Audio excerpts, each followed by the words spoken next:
Were you surprised at all that Iger essentially pulled like a soft mea culpa in an investor's, call? That was something to hear that for the creatives, for the actors out there, the writers. Well, I didn't catch that part because I had to go into a meeting, but the stuff that was leading into it, where he was on the scripted portion talking about the creatives and all the creative things that he was doing, I'm like, he is clearly has no idea what he's saying. He's just spouting out gibberish at this point. It was weird. It was really weird. It was very weird. Yeah. But I mean, again, the fact that that Disney themselves have actually managed to screen any type of call or any type of addressing of the strike says volumes, because all the other earning calls, as far as I know, did address the strike to some degree. Yes. All of them. And that's the thing, right? Why is Disney not addressing it? Probably because, and this might be, a little bit of inferring on my end, is that Disney might be the principal holdout as to why the strike isn't being resolved. They probably have the most to lose. Okay, so explain it though. Explain it a little bit deeper. That's a really big comment. Well, the reason being is that Disney has also invested more into their streaming platform than any of the other studios have. They're also the first ones, aside from Netflix, that decided, yes, we are going to set the standard and not release any numbers or any details that might reflect poorly on the streaming service or regards to how much we spent money on it as well.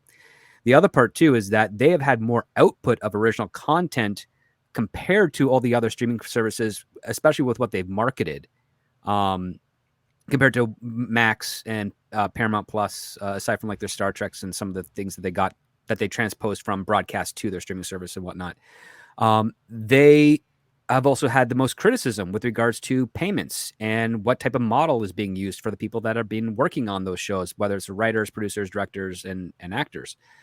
I think they're the major holdout because they probably have the most to lose because one of the big principal aspects of the proposals on the WGA and the SAG-AFTRA side is that they want transparency on the numbers. And they want that transparency to create a model for how residuals are going to work. And I think Disney is very scared because what they're putting in is probably not returning what they want. And if they do that, they'll probably realize, oh, all the money that we're kind of hoarding in there to kind of mitigate our losses would actually have to go out to the talent that made this content. And it's still small to begin with anyways. Whereas we just heard from Zaslav on his call, they're taking steps to basically go to an ad-supported model overall for their streaming process, and they know an ad-support model only works when you can share the numbers to the people buying the ads, so that they know exactly what type of reach they're going to get.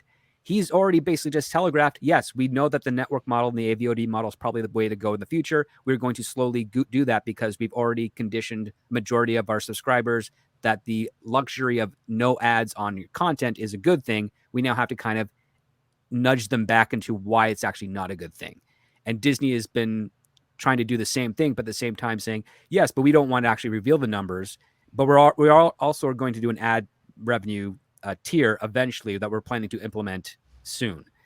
And I think they want to try and get that solidified first with their customer base before they end up doing it with the unions, because once they actually start revealing what the numbers are, then the unions are going to say, well, then if these shows are getting X number of views, and if we compare that to the network model with its broadcast on X number of views, then the residuals should be the same. And I don't think Disney wants to pay that, because the subscriber fee plus the ad revenue that they're getting on is probably nowhere near the value of what the ad revenue they're getting on an ABC. That's it. That's just it. It's just not there yet. And if they open that door, then it's going to cost them even more, especially when we start laying on the stockholders are going to sell. Like, they're going to have a fire sale, because they'll be like, we're investing this much money into your company, and your gross negligence with your distribution model and what your executives are bringing in to put into production is yielding literally a loss, as opposed to when I'm looking over at HBO Max, we're looking over at Amazon Prime, and you're looking over at Netflix. Well, even though those companies are in debt, their debt is nowhere near as heavy as Disney. And on top of that, they're growing, and Disney's not. Yeah. It's like, why are we here? And Disney will then bounce back to, the status that it's better suited for. Even though if its parks get rebound, its stock price will return to what it was pre Marvel acquisition. Yeah, and that would be a tremendous slide just hanging around at that level. The problem is not just paying them residuals that there's no income to pay because of the model they've selected, as you said. But then you compound that with the fact that the same terms that they're asking for in the same manifesto, they're asking for more writers to be hired and put on staff that would ostensibly, I guess, have to get paid residuals as well. So it's not just what you have now. We want you to hire more people, take out more liability and exposure, and pay them more residuals too. It's like, well, wait. Yeah, that's the dumbest thing I ever heard. Because, well, first of all, they have a hiring minimum, and then they have a hiring cap. So the cap, I think, is between 16 and 18 writers for a show, which is a little bit too much if you're looking at like an 8 to 10 episode series. If you're doing a 22 or 25, 18 is perfect because you can pair those off, and each set of pairs is doing maybe 2.5 episodes or contributing to 2 to 3 episodes over that course of that season. That's fine. But the thing is, you shouldn't be compelling that. That's one of the biggest mistakes the WGA put in their proposals. I was really hoping that it was really just a scare tactic in order for them to say, yes, we will not do this in order to get the residuals, in order to get these other benefits. But it looks like that the hacks in the industry that don't get the jobs as often as they want are the ones that are kind of pushing the union to actually keep that on the table and not sacrifice it. I hope they lose because it's not one of the main things that's holding them back. Mm-hmm.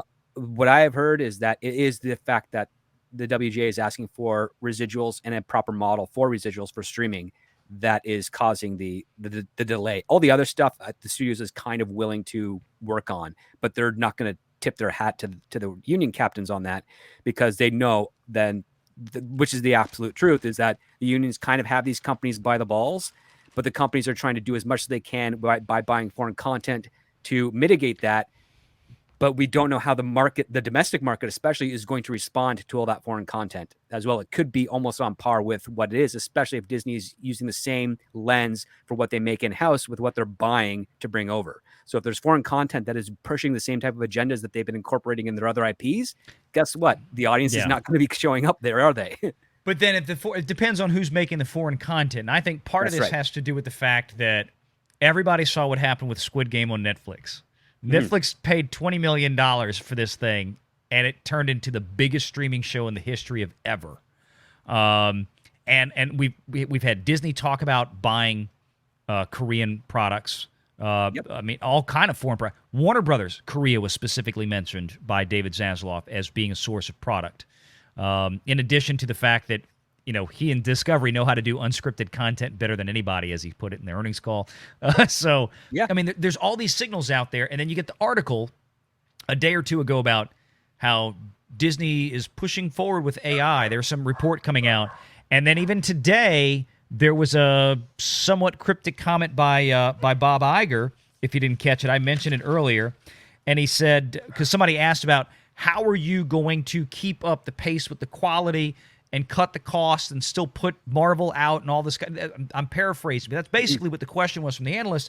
And Iger said, well, we're working with the studios on something right now. It's too early. I don't want to say too much, but this is going to help reduce cost. And I'm like, this is 48 hours or less than 48 hours after the AI article comes out. They're already fully committed to it.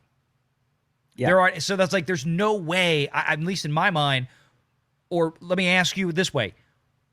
Why would Disney, Warner Brothers, or anybody else who's already apparently fairly fully committed to using artificial intelligence to one degree or another turn around and sign a document that would handcuff them from no longer being able to use it? Oh, no, you're absolutely right. And they're the only studio that's actually heavily leaning into the AI stuff. As far as I know from Paramount, Warner Brothers, Sony, Amazon, and Netflix, they're interested in exploring it, but they're not going to the level of commitment that Disney is. Disney is essentially, is what I read with that article, if they commit fully to AI in order to reduce costs, it's not just costs for writers, directors, and actors. It's costume designers, craft services, it's stuntmen, electricians, cinematographers. It's the people who do laundry for costumes for the studios. Those small businesses, the whole ecosystem. It will cripple it. And the fact that they should know that, and the fact that they don't care is basically just making the studios, which AI is essentially turning the studios into the pawns of big tech at this point. And that's basically where the studios are going to have to sacrifice their own agency for big tech. And I know there's a lot of people that are suggesting, yes, sure, let's use an AI. They will write things better than the stuff we've been getting now. No, because the people that are writing the stuff, the humans that are writing it, they're writing based on what the producers, their bosses are telling them to write. The same thing is going to happen with the AI, except now instead of it being a human that's getting a paycheck, nobody gets a paycheck except for maybe Silicon Valley, and an AI pumps out the exact same type of garbage that you already hate.